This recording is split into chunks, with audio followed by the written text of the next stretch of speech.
E o tema é ouvir e obedecer. Deus fala de muitas formas. Deus tem muitas maneiras para falar. Talvez isso soe estranho para algumas pessoas novas aqui.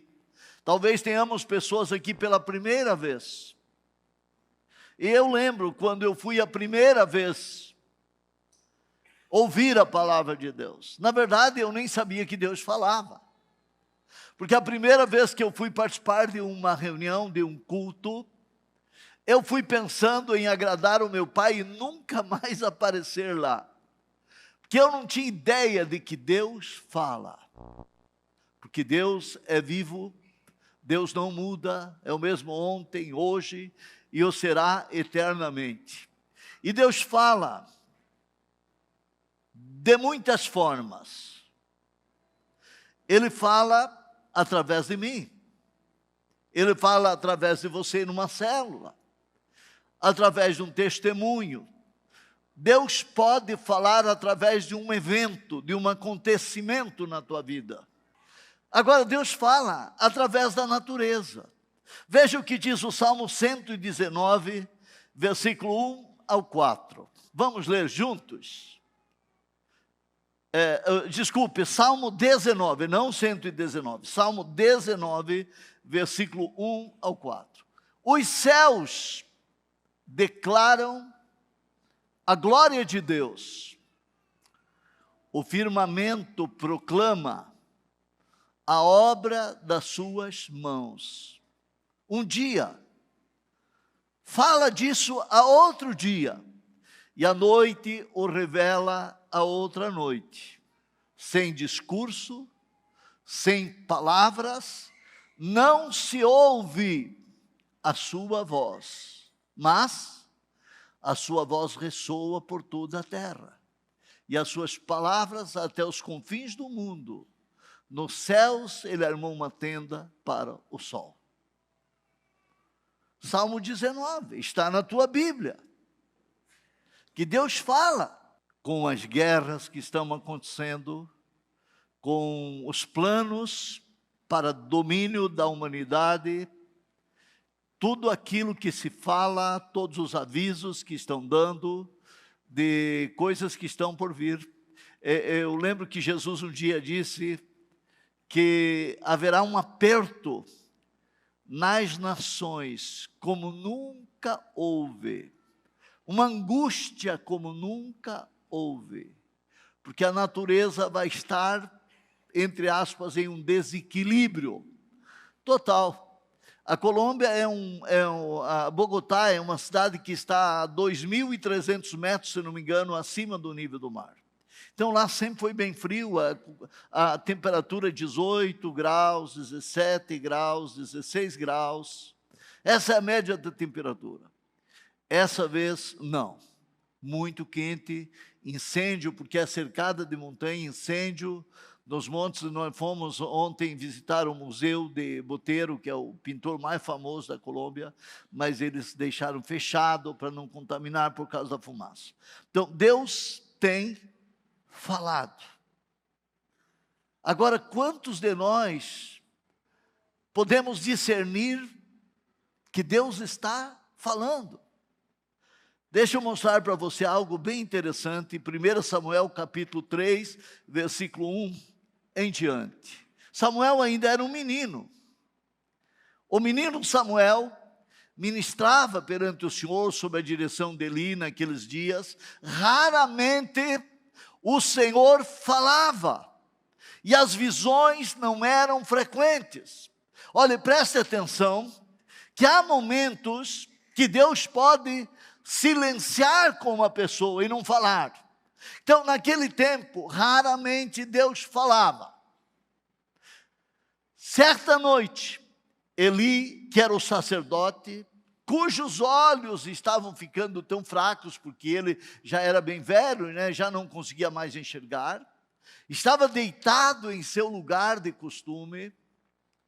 A lâmpada de Deus ainda não havia se apagado. E Samuel estava deitado no santuário do Senhor, onde se encontrava a arca de Deus. Então, o Senhor chamou Samuel. Samuel respondeu: estou aqui. E correu até Eli e disse: estou aqui, o Senhor me chamou?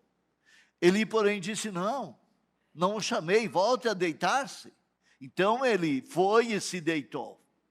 De novo o Senhor chamou Samuel, e Samuel se levantou e foi até Eli e disse: estou aqui, o Senhor me chamou? Disse Eli: meu filho, não o chamei, volte e deite-se. Note que Samuel não tinha a capacidade de discernir que Deus estava falando com ele.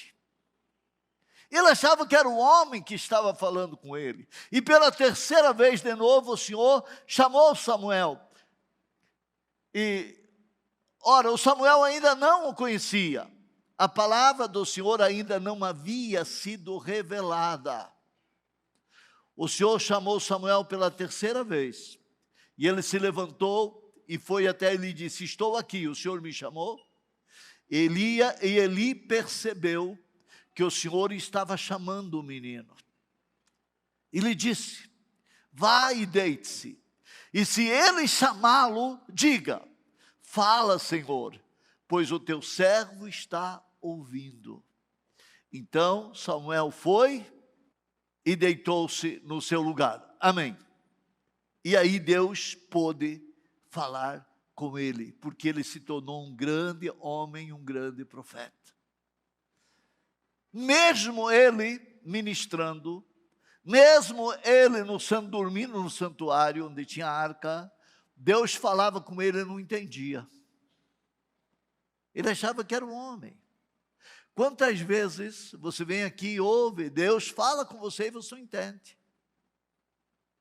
Quantas células você vai e em determinado momento Deus usa a líder e fala com você e você pensa que é o homem, você pensa que é a mulher, que não é Deus que está falando.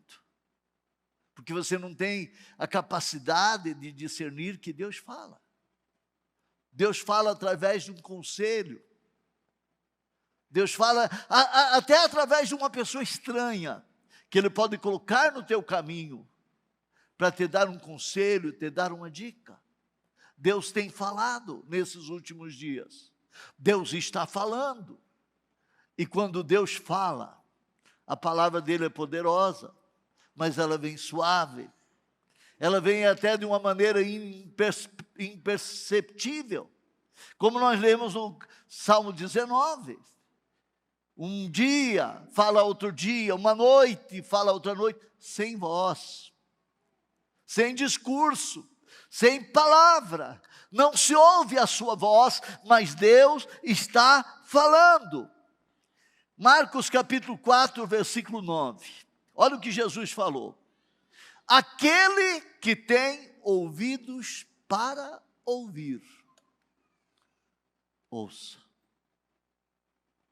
Às vezes a pessoa tem orelha. Ela ouve aqui, sai por aqui, é tudo a mesma coisa. Mas ouvir, ouvidos para ouvir, é você estar atento, é você querer que Deus te mostre, que Deus aponte o caminho, que Deus te direcione, que Ele se revele, que Ele te dê um chamado, que Ele coloque diante de você o propósito, que Ele te dê as coordenadas, para você dizer: eu quero ouvir, e eu vou obedecer, porque é Deus que está falando. É interessante, vale a pena andar com Deus, vale a pena servir a Deus, por mais que você seja falha. Às vezes a pessoa diz: para mim não tem chance, acabou. Eu nunca vou conseguir. Meu irmão, o pastor César fez umas perguntas interessantes lá em Bogotá. Para gente, para líderes, para pastores. Você está preparado? Se você morrer agora, você está preparado? E foi perguntando e perguntando. E muitas pessoas não sabiam o que responder. Meus irmãos, a Bíblia diz que não é porque você é perfeito, mas é porque Jesus morreu na cruz para te salvar. É pela graça dele, é pelo sangue que ele verteu na cruz, que você é perdoado, que você é limpo, que você é purificado, justificado, que você se levanta para viver uma nova vida. Deus tem falado. Olha o que a Bíblia fala. Vale a pena andar com Deus? Mateus capítulo 13, versículo 43. Então os justos brilharão como o sol no reino de seu Pai. Aquele que tem ouvidos, ouça. Eu preciso explicar isso para você. Os justos. Eu não sou justo, eu sou homem falho, como humano. Você é falho, mas se você abre o teu coração para servir a Deus, se você quer um novo começo, se você quer uma nova vida, se você quer se libertar, o sangue de Jesus te perdoa e te justifica. E perante Deus, você se torna justo pela obra da cruz, para viver uma nova vida e andar com Deus e servir a Deus. Eu não sei se você está entendendo isto. Porque quando você tentar com as tuas forças, você não vai conseguir. Mas se você fizer a tua parte, e você crer naquilo que só Jesus pode fazer lá na cruz, você é perdoado, você é salvo, você é liberto, você é transformado. Os justos resplandecerão como sol no reino de seu Pai. Quem tem ouvidos para ouvir, ouça. Vocês todos conhecem a história de Paulo, o grande apóstolo Paulo, o homem que perseguia a igreja, o homem que respirava ódio e morte. Atos capítulo 9, versículo 1. Olha o que fala. Enquanto isso, Saulo ainda respirava ameaças de morte contra os discípulos do Senhor. Dirigindo-se ao sumo sacerdote, pediu-lhe cartas para as sinagogas de Damasco, de maneira que, caso encontrasse ali homens ou mulheres que pertencessem ao caminho, pudessem levá-los presos a Jerusalém. Imagine que o coração de Paulo respirava. Era um homem cheio de ódio contra os cristãos, porque na época não existia o termo cristão. Na época, quem seguia Cristo era o povo do caminho. Então, caso ele encontrasse ali homens e mulheres que pertencessem ao caminho, porque Jesus disse: eu sou o caminho, eu sou a verdade, eu sou a vida, ninguém vem ao Pai a não ser por mim. Se encontrasse alguém do caminho, pudesse levá-los presos para Jerusalém. Olha o que aconteceu, vamos lá. Em sua viagem, quando se aproximava de Damasco, de repente, brilhou ao seu redor uma luz vinda do céu. E ele caiu por terra e ouviu uma voz que lhe dizia, ele ouviu: Saulo, Saulo, por que você me persegue?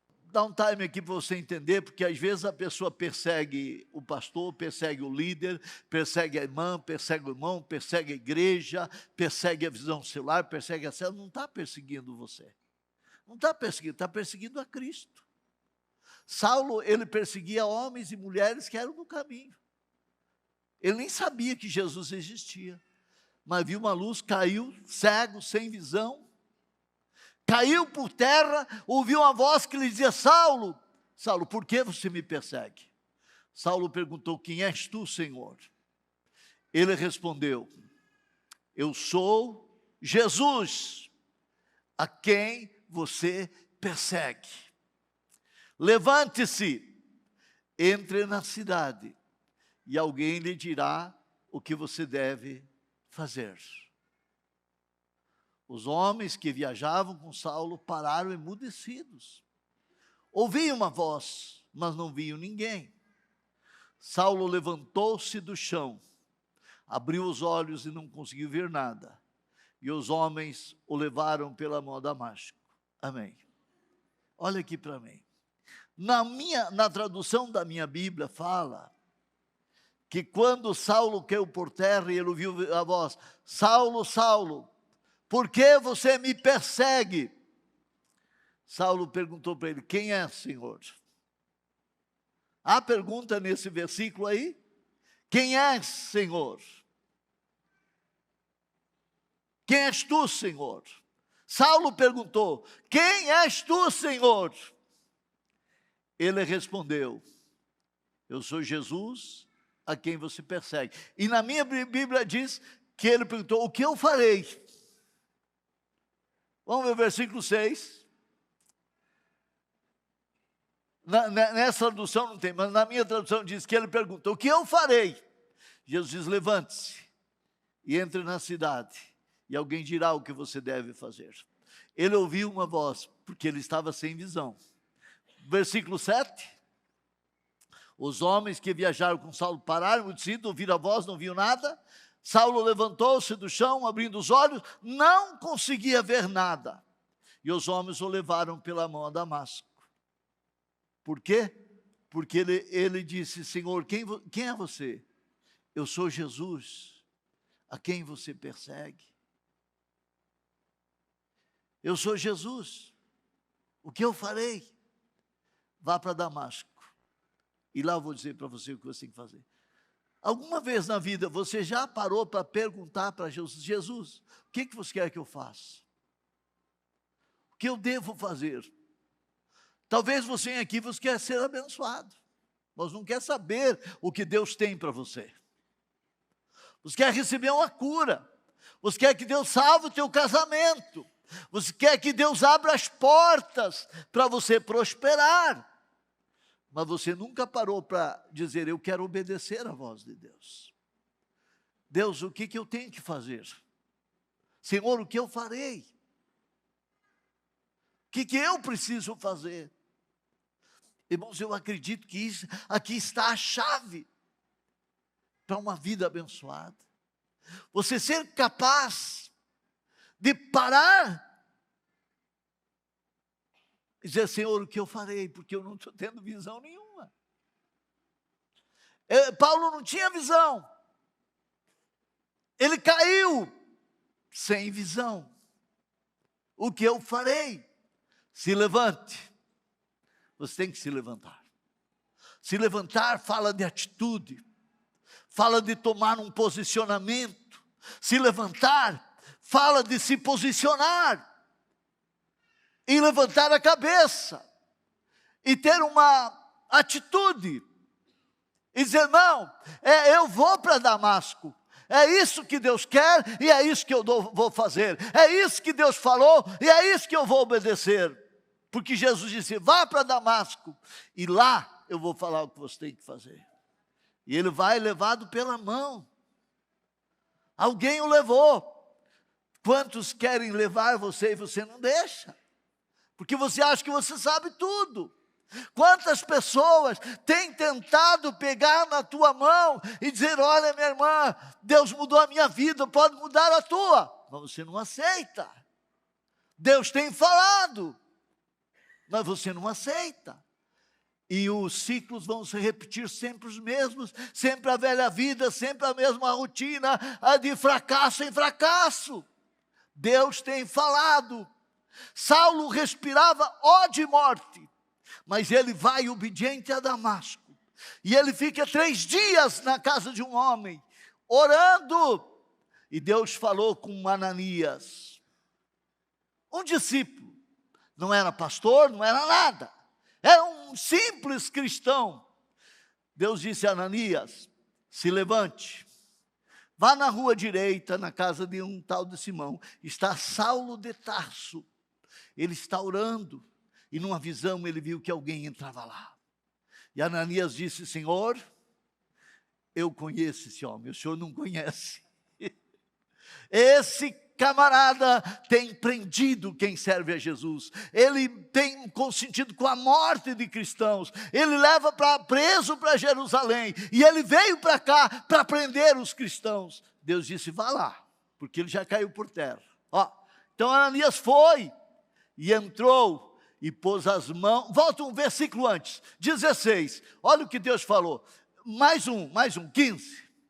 Mas o Senhor disse a Ananias: vá, este homem é meu instrumento escolhido para levar o meu nome perante os gentios e seus reis e perante o povo de Israel.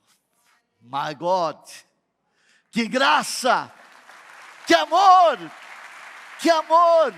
que graça, que amor de Deus, que não leva em conta os nossos pecados, que não leva em conta a nossa ignorância, mas quando ouvimos a sua voz, Ele toma o nosso coração e muda, toma a nossa vida e faz de nós instrumento para testemunhar. Você está entendendo? Pergunta para a pessoa que está ao teu ladinho: você está entendendo, meu irmão? Olha aqui nos meus olhos, você está entendendo?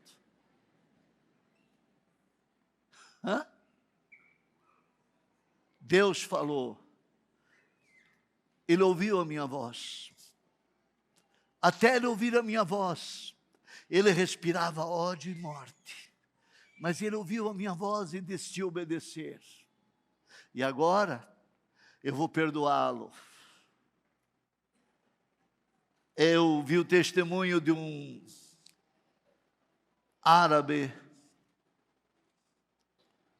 radical, um terrorista, que participou de muitas mortes de pessoas cristãs, enforcamento, degolou cristãos. E ele estava num lugar, numa prisão, e Jesus apareceu para ele. E ele viu que era algo diferente. E aquela presença chegou perto dele. E ele sabia que aquele homem que estava ali era santo. Ele não conhecia Jesus. Ele estava tremendo. E disse: quem você é? Ele disse: eu sou Jesus. E quando ele ouviu essa voz, ele caiu com o rosto em terra, dizendo: me perdoe, me perdoe, me perdoe. E Jesus disse: eu te perdoo. Não importa se você matou tantas pessoas, hoje eu te perdoo, para você viver uma nova vida. Deus falou para Ananias: Ananias, Saulo, ele consentiu com a morte de Estevão, mas hoje eu perdoei ele, e ele é para mim um vaso escolhido. Você prefere viver na velha vida, ou você quer ser um vaso escolhido? Qual você prefere? Um vaso escolhido, para levar o meu nome perante os gentios, perante os reis, e para tirar as pessoas das trevas e levá-los à luz, e do poder de Satanás ao poder de Deus. E Saulo recebe Ananias, e Ananias impõe a mão sobre ele e ora, e ele volta a ver. Então Ananias foi, entrou na casa, pôs as mãos sobre Saulo e disse: meu irmão Saulo. É interessante que Ananias tinha uma imagem: oh Deus, esse cara é um mau caráter, é um bandido. Agora Ananias está numa outra linguagem: irmão Saulo. Quando a pessoa é perdoada, é um irmão. Irmão Saulo, deixa eu te dar um abraço, meu irmão. Eu te amo, Jesus te ama. O Jesus que apareceu para você no caminho, por onde você me enviou aqui para ajudar você. Eu vou orar por você, para que você volte a ver, e você seja cheio do Espírito Santo. E imediatamente, aí um milagre acontece, algo como escama, que é o dos olhos de Saulo, ele passou a ver, levantou-se e foi batizado. Batismo nas águas é uma benção. Eu estou querendo fazer um batismo dentro de poucos dias.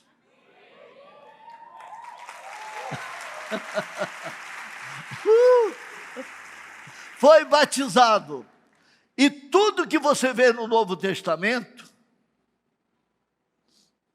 Romanos, 1 Coríntios, 2 Coríntios, Gálatas, Efésios, Colossenses, Filipenses, 1 Tessalonicenses, 2 Tessalonicenses, Filemão, a carta aos Hebreus, foi Paulo que escreveu. Paulo causou impacto tão grande na história da humanidade através dos séculos e continua causando com as suas cartas escritas. Foi demais. Alguém que respirava ódio e morte, mas que foi transformado, porque ele ouviu e obedeceu. Fale com a pessoa, ouvir e obedecer. Olha, nós estamos num tempo decisivo, que Deus quer fazer grandes coisas. Ele está falando, Ele está abençoando. Deixa eu concluir. Apocalipse capítulo 2, versículo 7. Aquele que tem ouvidos, ouça o que o Espírito Santo diz às igrejas. Ao vencedor darei o direito de comer da árvore da vida que está no paraíso de Deus. Ao vencedor. Concluindo o chamado, Isaías 6, 8. Esse Isaías foi demais. Ele teve uma visão do trono de Deus e disse: eu vou morrer. Eu vi o Senhor. Um anjo tocou nele com um abraço e disse: você foi perdoado. Aí ele fala: ouvi a voz do Senhor que conclamando: a quem enviarei? E quem há de ir por nós? Eu respondi: eis-me aqui, envia-me a mim.